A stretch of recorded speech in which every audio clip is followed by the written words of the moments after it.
आप देख रहे हैं एसीआई न्यूज। नमस्कार, मैं मोंटू राजा एंटी करप्शन इंडिया से स्वागत है आपका। मेरे पीछे जो आप बहुत बड़ा बैनर देख रहे हैं, भारतीय मजदूर संघ, एक बहुत बड़ा जो है वो प्रदर्शन हुआ है दिल्ली के जंतर मंतर पर।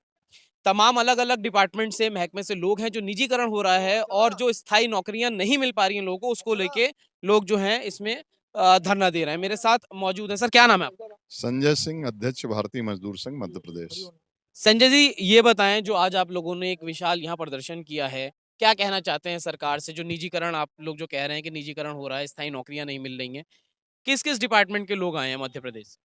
देश के सभी पब्लिक सेक्टर और सरकारी क्षेत्र के जो उद्यम हैं, उनका जो अलग-अलग ढंग से पिछले लंबे समय से 30 वर्षों से 1991 से एलपीजी की शुरुआत के बाद लगातार शेयर बेचने से लेकर, निजीकरण से लेकर, डिफेंस के निगमीकरण से लेकर अलग-अलग प्रयोग हो रहे हैं। मैं स्वयं कोल का कर्मचारी हूँ, कोयले में कमर्शियल माइनिंग आई। मतलब 1973 में कोल के राष्ट्रीयकरण के बाद कोल इंडिया दुनिया की सबसे बड़ी उत्खनन कंपनी है। पहले एक अधिकार था उसका कि भाई कोयले को बेचने का, निकालने का एकाधिकार कोल इंडिया के पास है। अभी सरकार धीरे-धीरे उसको कमर्शियल माइनिंग मतलब प्राइवेट सेक्टर को भी ला रही, प्राइवेट पार्टियों को भी ला रही है। हमारा सिर्फ इतना कहना है कि प्राइवेट सेक्टर को लाने के साथ-साथ जो मज़दूर आ रहा है आउटसोर्स और ठेके के माध्यम से, उसको जो सोशल सिक्योरिटी वेतन-भत्ते हमारे बराबर दो आप और फिर हमसे मुकाबला कराओ आप प्राइवेट सेक्टर का, तो पब्लिक सेक्टर किसी भी मायने में कम नहीं है। तो आपको क्या लगता है, जैसे कि आज जो सरकार है वो ये कह रही है, जो सरकारी महकमे हैं, वो लॉसेस में जा रहे हैं, तो उनको प्राइवेट जो कंपनीज़ हैं वो उनको टेक ओवर कर रही हैं और जो प्राइवेट टेंडर्स हैं, वो बड़े-बड़े प्राइवेट कंपनीज़ को दिए जा रहे हैं। कैसे देखते हैं इसको? आपका अनुभव क्या कहता है? ये मिथक है। एक भी टेक ओवर जो प्राइवेट ने किया है, वो कोई निजी क्षेत्र में जाने के बाद लाभ में नहीं आया है। और जो 200 से 250 जो पब्लिक सेक्टर और सरकारी क्षेत्र की कंपनियाँ हैं, देश का जो राजस्व है, उसमें उनकी हिस्सेदारी है बड़े पैमाने पे। 2.5 से 3 लाख करोड़ रुपए डिविडेंड के रूप में, आयकर के रूप में, रॉयल्टी के रूप में अलग-अलग ढंग से सरकार के दूसरा मैं एक बात कहता हूँ, ये पब्लिक सेक्टर जब कोरोना के कालखंड में देश में इतनी बड़ी आपदा आई, तो ये पब्लिक सेक्टर ही था जो खड़ा हुआ। चाहे वो सरकारी हॉस्पिटल हो, सरकारी हॉस्पिटल के कर्मचारी हों, रेलवे हो, कोल हो, यानी जब भी संकट आया, कोयले ने तो 1 टन कोयला भी देश की ऊर्जा की ज़रूरत की पूर्ति के लिए कम नहीं किया। सोशल डिस्टेंस कुछ नहीं होता है, खदानों में मैं काम करता हूँ, आप सोशल डिस्टेंस मेंशन नहीं कर सकते। कोयला निकलेगा ही नहीं। ऐसी परिस्थिति में सरकार को ये बात समझना चाहिए और इससे एक बड़ा वर्ग वो तैयार हुआ है पब्लिक सेक्टर के माध्यम से, जो राष्ट्रभक्त है।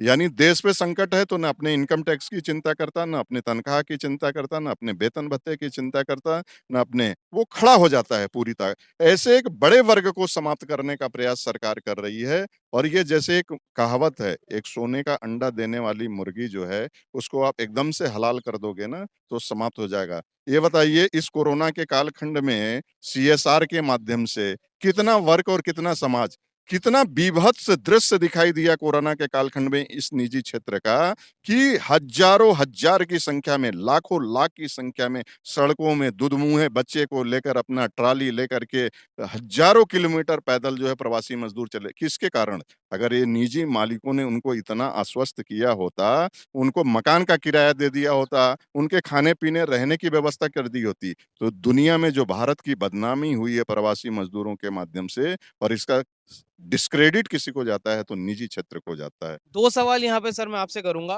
पहला, जो आपने कहा कि जो ये निजीकरण जो बात कर रहे हैं, अभी जो 30 साल से समस्याएँ आप बता रहे हैं कि चल रहे हैं, काफ़ी लंबा समय हो गया। तो इससे पहले जो मोदी सरकार आई है, काफ़ी उम्मीदें थी लोगों को मोदी सरकार से। 8 साल से ज़्यादा का समय हो चुका है। क्या लगता है, इस सरकार के आने के बाद और व्यवस्थाएँ जो हैं वो बेहतर हुई हैं, या फिर और जो व्यवस्थाएँ हैं वो खराब हो गई? देखिए, भारतीय मज़दूर संघ एक रिस्पॉन्सिबल कोऑपरेशन में काम करने वाला संगठन है। सरकारें देश में बहुत सारी आई और गई। किसी भी झंडे-डंडे की सरकार है, जितनी मात्रा में वो मज़दूरों के साथ व्यवहार अच्छा करेगी, सहयोग करेगी, उद्योग-धंधे फलेंगे, फूलेंगे, बढ़ेंगे, पीएमएस उसको उतनी मात्रा में सहयोग करेगा।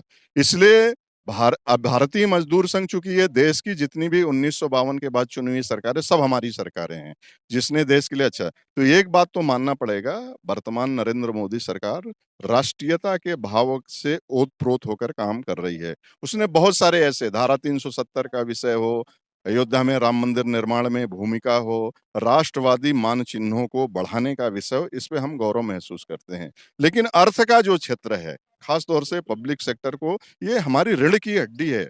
पब्लिक सेक्टर ने इस देश के निर्माण में अहम भूमिका निभाया है। पब्लिक सेक्टर के लोगों ने इस देश में डॉक्टर, इंजीनियर, वैज्ञानिक, टेक्नोक्रेट्स पैदा करने का काम पब्लिक सेक्टर के लोगों ने किया है। और इसलिए ये सिर्फ सामान्य हमारे नौकरी का विषय नहीं है कि हमारी नौकरी चली जाएगी। राष्ट्र का बहुत बड़ा नुकसान इससे होगा। और इसलिए सरकार के बारे में हमारा इतना ही आग्रह, जैसा मंच से कहा गया, कि यहाँ 2 तरह की सरकार होती है, एक परमानेंट सरकार और एक चुने हुए प्रतिनिधियों की सरकार। हो सकता है चुने हुए प्रतिनिधि हमारी मानसिकता को समझते हैं, हमारे विचारों को, लेकिन जो स्थायी सरकार है, जो ब्यूरोक्रेट्स है, वो कहीं न कहीं भटकाने और लटकाने का काम कर रहा है। और इसलिए भारतीय मजदूर संघ ने इस मंच से भी आह्वान किया है कि इस स्थायी सरकार में बैठे हुए जो इनकी नीयत और इनकी सोच को बदलने की आवश्यकता है। अच्छा, देश के अंदर सर तमाम मंत्रालय हैं जो मजदूरों के लिए बनाए गए हैं। एक ब्यूरोक्रेट से लेके, नेता से लेके हर पार्टी का एक डिपार्टमेंट भी होता है जो काम करता है मजदूरों के लिए, स्टेट वाइज़ भी और जो है सेंट्रल वाइज़ भी।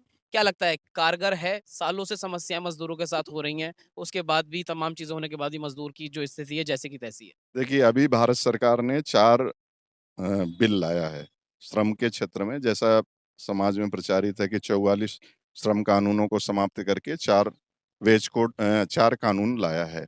उसमें भारतीय मजदूर संघ ने 2 कानूनों का समर्थन किया है। जो वेज कोड 2020 है, उसमें प्रत्येक मजदूर को एक मिनिमम जो है मजदूरी मिलेगी और सोशल सिक्योरिटी की गारंटी है, तो उसको हम स्वीकार करते हैं, उसमें कोई भ्रांति नहीं है। और देश के मजदूरों से, देश के सभी वर्गों से ये अपील भी करना चाहेंगे कि बीएमएस ने बहुत परखने के बाद, उसपे जो भी दावा आपत्ति दिया है, उसको प्रस्तुत करने के बाद, दूसरा सोशल सिक्योरिटी का जो बिल है, वो भी भारतीय मजदूर संघ ने उसको स्वीकार किया है कि सोशल सिक्योरिटी फॉर ऑल, ये बीएमएस पिछले लंबे समय से लगातार कहता आ रहा है, जिसको भारत सरकार ने स्वीकार किया है कि प्रत्येक मजदूर, हाथ का ठेला चलाने वाला है, रेहड़ी पटरी वाला है, कृषि उपज में काम करने वाला है, कृषि मजदूर है, खेतिहर मजदूर है, यानी किसी भी तरह का मजदूर, ऐसा भी मजदूर जिसका कोई एम्प्लॉयर नहीं है, जिसका कोई मालिक नहीं है, सेल्फ एम्प्लॉइज है, उसको भी सोशल सिक्योरिटी मिलने का भारत सरकार ने उसमें प्रावधान किया है, उसको हम स्वीकार करते हैं। दूसरा, 2 जो और बिल हैं, उसपे निश्चित रूप से बीएमएस की आपत्ति है